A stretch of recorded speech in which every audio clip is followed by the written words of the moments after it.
action. Quite suddenly, as though from the air, a figure appears in the doorway. They start slightly. It is Mr. Hale. He is different now, drawn a little, and there is a quality of deference, even of guilt, about his manner now. Good evening. Why, Mr. Hale, good evening to you, sir. Come in. Come in. I hope I do not startle you. No, it is only that I heard no horse. Your good wife Proctor. Aye, Elizabeth. I hope you're not off to bed yet. No. Hale comes further into the room, and Proctor to explain his nervousness. We're not used to visitors after dark, but you're welcome here. Will you sit you down, sir? I will. Let you sit, good wife Proctor.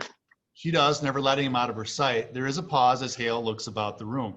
Will you drink cider, Mr. Hale? No, it rebels my stomach. I have further traveling yet tonight. Sit down, you, sir. I will not keep you long, but I have some business with you. Business of the court? No, I come on my own without the court's authority. Hear me. I know not if you're aware, but your wife's name is mentioned in the court. You know what, sir? Our Mary Warren told us. We are entirely amazed. I am a stranger here, as you know, and in my ignorance, I find it hard to draw a clear opinion of them that come accused before the court. And so this afternoon and now tonight, I go from house to house, and I come now from Rebecca Nurse's house, and Rebecca's charged. God forbid such a one be charged. She is, however, somewhat mentioned. You will never believe, I hope, that Rebecca trafficked with the devil. Woman, it is possible. Surely you cannot think so. This is a strange time, mister. No man may longer doubt the powers of the dark are gathered in monstrous attack upon this village. There is too much evidence now to deny it. You will agree, sir. I have no knowledge in that line, but it's hard to think so pious a woman be secretly a devil's bitch after 70 years of such good prayer. Aye, but the devil is a wily one. You cannot deny it. However, she's far from accused, and I know she will not be. I thought, sir, to put some questions as to the Christian character of this house, if you'll permit me. Why, we have no fear of questions, sir. Good. Then in the book of record that Mr. Paris keeps, I note that you are rarely in church on the Sabbath day. No, sir, you are mistaken. 26 times in 17 months, sir. I must call that rare. Will you tell me why you are so absent? Mr. Hale, I never knew. I must account to that man, for I come to church or stay at home. My wife were sick this winter.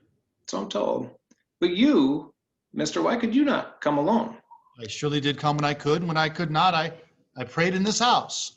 Mr. Proctor, your house is not a church, and your theology must tell you that. It does, sir, it does, and it tells me that a minister may pray to God without he have golden candlesticks upon the altar. What golden candlesticks?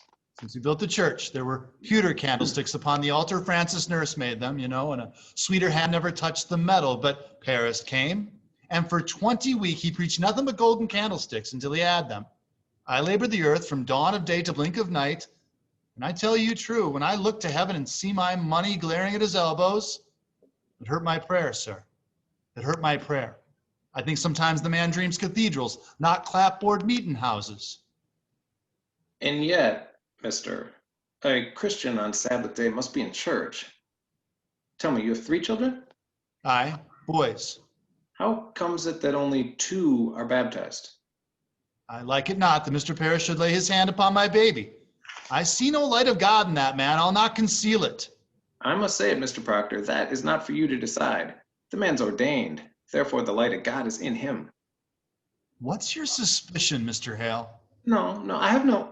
I nailed the roof upon the church. I hung the door. Oh, did you? That's a good sign, then. Maybe I have been too quick to bring the man to book. And you cannot think we ever desired the destruction of religion. I think that's in your mind, is it not? I have... There's a softness in your record, sir. A softness. I think maybe we have been too hard with Mr. Paris. I think so. But sure, we never loved the devil here.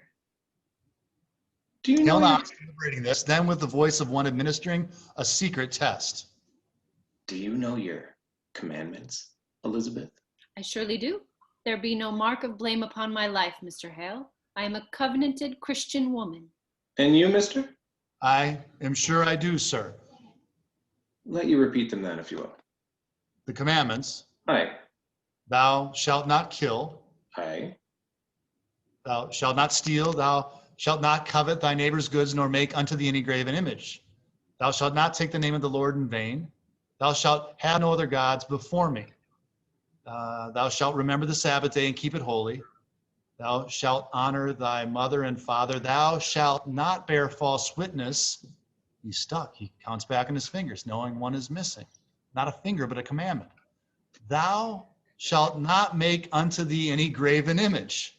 You have said that twice, sir. Aye. Adultery, John? Proctor, as though a secret arrow had pained his heart. Aye. You see, sir, between the two of us, we do know them all. Hale only looks at Proctor, deep in his attempt to define this man. Proctor grows more uneasy. I think it be a small fault. Theology, sir, is a fortress, and no crack in the fortress may be accounted small. He rises. He seems worried now. He paces a little in deep thought. There be no love for Satan in this house, mister. I pray it dearly. He looks to both of them and attempted a smile on his face, but his misgivings are clear. Well then, I'll bid you good night. Mr. Hale, I do think you are suspecting me somewhat, are you not? Goody Proctor, I do not judge you. My duty is to add what I may to the godly wisdom of the court. I pray you both good health and good fortune. Good night, sir. He starts out, Elizabeth, with a note of desperation. I think you must tell him, John. What's that? Will you tell him?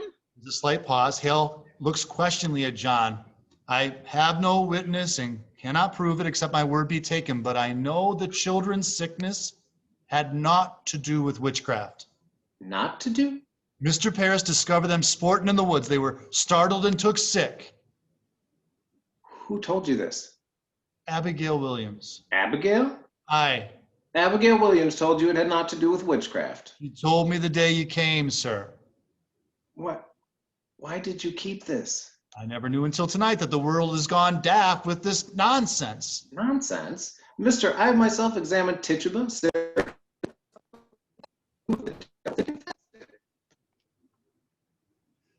Mr. Kruger's breaking up. He says, I have myself examined Tituba, Sarah Good, and numerous others that have confessed to dealing with the devil. They have confessed it. And why not? If they must hang for denying it. There are them that will swear to anything before they'll hang. Have you never thought of that? I have. I have indeed. It is his own suspicion, but he resists it. He glances at Elizabeth, then at John. And you would testify to this in court?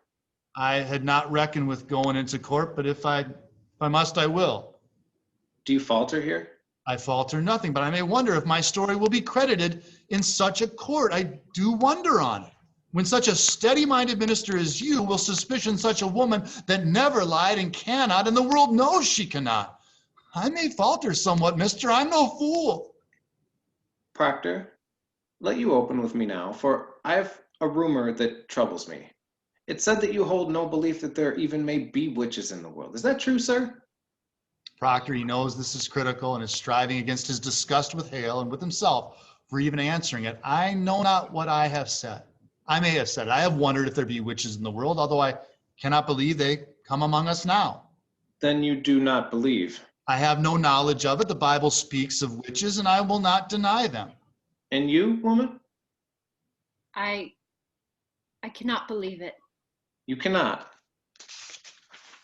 Elizabeth, you bewilder him. I cannot think the devil may own a woman's soul, Mr. Hale, when she keeps an upright way as I have. I am a good woman. I know it. And if you believe that I may do only good work in the world and yet secretly be bound to Satan, then I must tell you, sir, I do not believe it. But woman, you do believe there are witches in. If you think that I am one, then I say there are none. You surely do not fly against the gospel. The gospel? You believe in the gospel, every word. Question Abigail Williams about the gospel, not myself. You do not mean to doubt the gospel, sir. You cannot think it. This be a Christian house, sir, a Christian house. God keep you both, and let the third child be quickly baptized, and go you without fail each Sunday into with prayer, and keep a solemn, quiet way about you, I think.